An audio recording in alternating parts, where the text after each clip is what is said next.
कमरे का दरवाजा एक धमाके से खुला तो मेज की दूसरी तरफ कुर्सी पर बैठे हुए अधेड़ उम्र आदमी ने चौंक कर दरवाजे की तरफ देखा। उसके चेहरे पर शदीद नागवारी के तासुरात उभर आए थे। दरवाजे से एक नौजवान आदमी अंदर दाखिल हो रहा था। उसके चेहरे पर शदीद जोश के तासुरात नुमाया थे। ये क्या तरीका है कमरे में आने का मार्टन? अधेड़ उम्र ने नाखुशगवार लहजे में कहा। सॉरी डॉक्टर, दरअसल बात ही ऐसी है कि मेरे होश उड़ गए हैं, आने वाले ने मोतबाना लहजे में कहा। क्या हुआ, खैरियत? अधेड़ उम्र ने चौंकते हुए कहा। डॉक्टर फ्रैग, हमारी लेबोरेटरी शदीद खतरे की जद में आने वाली है, मार्टन ने जवाब दिया तो डॉक्टर फ्रैग बेख्तियार उछलकर खड़ा हो गया। उसके चेहरे पर यकलख्त वहशत के तासुरात उभर आए थे। क्या क्या कह रहे हो? क्या हुआ है? डॉक्टर फ्रैग ने बुरी तरह बौखलाए हुए लहजे में कहा। डॉक्टर फ्रैग, अब आपसे क्या छुपाना, ऊपर जजीरे पर एक औरत शार्लेट मेरी दोस्त है। वो कभी कभार रात को यहाँ मेरे पास एक खुफिया रास्ते से आती रहती है। वो जजीरे की इंचार्ज मादाम रोजी की नाइब है। इसने अभी मुझे खसूसी ट्रांसमीटर पर इतला दी है कि दो इंतहाई खतरनाक एक्रीमी औरतें इसके साथ लेबोरेटरी में एक इंतहाई खतरनाक वायरलेस बम रखने आ रही हैं। मार्टन ने तेज तेज लहजे में कहा तो डॉक्टर फ्रैग की आंखें हैरत की शिद्दत से कानों तक फैलती चली गईं। खुफिया रास्ते से कोई औरत यहाँ आती रही है और रात भी यहीं गुजारती रही है, और अब दो औरतें यहाँ बम रखने आ रही हैं। क्या तुम्हारा दिमाग तो नहीं खराब हो गया? मार्टन, ये सब कैसे मुमकिन है? अव्वल तो यहाँ खुफिया रास्ता है ही नहीं, और जो रास्ते हैं वो हमारी चेकिंग में रहते हैं।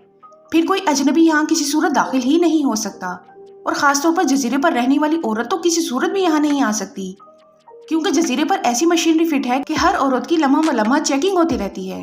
फिर इन हालात में दो औरतें यहाँ कैसे आ सकती हैं और बम कैसे रख सकती हैं? डॉक्टर फ्रैग ने इस पर गुस्से से चीखते हुए कहा। आप सिर्फ साइंसदान हैं डॉक्टर फ्रैग, और बूढ़े हैं, जबकि हम साइंसदान होने के साथ साथ नौजवान भी हैं। और नौजवान आदमी आपको मालूम है कि क्या एहसासात और जज्बात रखता है। यहाँ वाकई एक ऐसा खुफिया रास्ता मौजूद है जिसे इत्तफाकन मैंने ट्रेस कर लिया है। इसे बंद कर दिया गया था, लेकिन मैंने इसे खोल लिया। मेरे साथ डॉक्टर ग्रेग भी शामिल है। इसकी दोस्त लड़की रैगी है जो मशीन रूम की इंचार्ज है, इसलिए वो मेरी दोस्त लड़की शार्लेट की यहाँ आने की रिपोर्ट ही नहीं देती, और इसकी मातहत औरतें इसकी यहाँ आने की रिपोर्ट ऊपर नहीं भेजती। इस तरह ये चक्कर चल रहा है। जहाँ तक इन औरतों की यहाँ आमद का ताल्लुक है, तो शार्लेट ने मुझे जो कुछ मुख्तसर तौर पर बताया है, इसके मुताबिक ये दो औरतें यहाँ सर्विस करने आई थी, लेकिन मादाम रोजी ने इन्हें हलाक करने का हुक्म दे दिया। इस पर उन्होंने 500 पलट दिया।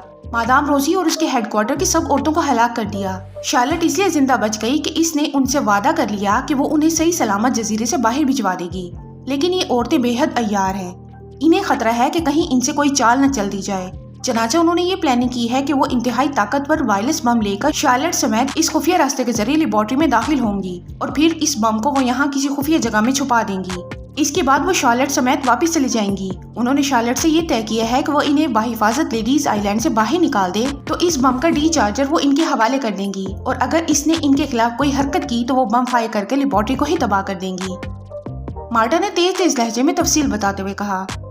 ओह ओह, वेरी बैड, मादाम रोजी हलाक हो गई, वेरी बैड। लेकिन शार्लेट ने किस तरह तुम्हें कॉल कर लिया?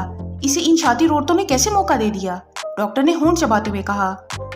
वो बाथरूम का बहाना करके बाथरूम में गई। मादाम रोजी के हेडक्वार्टर का हर कमरा हद के बाथरूम तक साउंड प्रूफ है। शार्लेट अपने साथ खसूसी ट्रांसमीटर ले गई और उसने बाथरूम से मुझे कॉल करके ये सारी तफसील बता दी है, ताकि मैं पहले से होशियार होकर इन्हें इस तरह गिरफ्तार कर लूं कि उन्हें शक तक ना पड़ सके।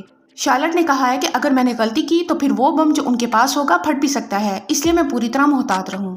मार्टन ने जवाब दिया। वो खुफिया रास्ता कहाँ है? जल्दी बताओ और सिक्योरिटी गार्ड्स को बुलाओ। मैं इन्हें वहाँ छुपा देता हूँ, फिर इन्हें अचानक गोलियों से उड़ा दिया जाएगा, डॉक्टर ने तेज लहजे में कहा। नहीं डॉक्टर, हमने उन्हें गिरफ्तार करना है ताकि उन्हें हुकूमत एक्रीमिया के हवाले कर सकें, वरना हुकूमत एक्रीमिया हमारी किसी बात का एतबार ना करेगी, और हो सकता है कि वो ये सोचे कि हमने यहाँ कोई साजिश की है, मार्टन ने जवाब दिया। ठीक है, लेकिन मैं ये नहीं चाहता कि लेबोरेटरी को कोई खतरा पेश हो, डॉक्टर फ्रैग ने होंठ चबाते हुए कहा। आप कतई बेफिक्र हैं डॉक्टर फ्रैग, अब जबकि हमें पेशगी इत्तला मिल चुकी है, अब हम आसानी से इन पर काबू पा सकते हैं।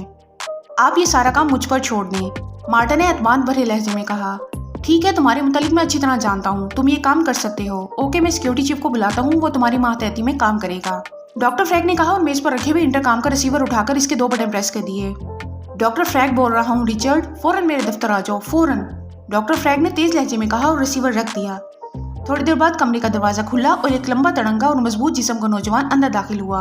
उसके जिस्म पर नीले रंग का चुस्त लिबास था। उसने माथे पर सुर्ख रंग की पट्टी बांधी हुई थी और इसकी बेल्ट के साथ लगे हुए होल्स्टर से एक जदीद तरीन मशीन पिस्टल का दस्ता बाहर को निकला हुआ नजर आ रहा था। ये लेबोरेटरी का सिक्योरिटी चीफ रिचर्ड था। यस डॉक्टर हुक्म। रिचर्ड ने कमरे में दाखिल होकर एक नज़र मार्टिन को देखते हुए कहा। मार्टिन, रिचर्ड को तफसील बताओ। डॉक्टर फ्रैंक ने मार्टिन से मुखातिब होकर कहा तो मार्टिन ने फिर वही तफसील दोहरा दी जो इससे कबल वो डॉक्टर फ्रैंक को सुना चुका था। रिचर्ड के चेहरे पर मार्टिन की तफसील सुनकर शदीद परेशानी और हैरत के तासुरात उभरते चले गए। ओह वेरी बैड, ये तो इंतहाई खतरनाक मंसूबा है। ये खुफिया रास्ता कहाँ है? मुझे भी आज तक इसका इल्म नहीं हुआ, हालांकि मैं यहाँ गुज़श्ता 4 सालों से हूँ। रिचर्ड ने इंतहाई हैरत भरे लहजे में कहा। इस बात को छोड़ो, इस रास्ते के बारे में बाद में सोचेंगे कि इसका क्या करना है। इसे कायम रखना है या मुकम्मल तौर पर बंद करना है। फिलहाल हमने इस साजिश को नाकाम बनाना है, इसलिए तुम अपने गार्ड समेत मार्टिन की निगरानी में इन औरतों को गिरफ्तार करने का काम करो। डॉक्टर फ्रैंक ने तेज लहजे में कहा। ठीक है, जैसे आप हुक्म करें, लेकिन उन्हें गिरफ्तार क्यों करना है? ऐसी खतरनाक औरतों को तो फौरन गोली से उड़ा देना चाहिए। रिचर्ड ने कहा। नहीं, हम इन्हें जिंदा हुकूमत एक्रीमिया के हवाले करना चाहते हैं, डॉक्टर फ्रैंक ने जवाब दिया और रिचर्ड ने इस बात में सर हिला दिया। अब तुम मार्टिन के मातहत होगे और मार्टिन के हर हुक्म की तामील करोगे, लेकिन मुझे हर सूरत में कामयाबी की खबर मिलनी चाहिए, बस, डॉक्टर फ्रैंक ने कहा। रिचर्ड, क्या तुम्हारे पास बेहोश कर देने वाली गैस की पिस्टल हैं? फौरी, ज़ूद असर और तेज गैस की, मार्टिन ने रिचर्ड से मुखातिब होकर कहा। हाँ हैं, इंतहाई जदीद तरीन पिस्टल हैं जिनमें गैस कैप्सूल भरे हुए हैं, रिचर्ड ने इस बात में सर हिलाते हुए जवाब दिया।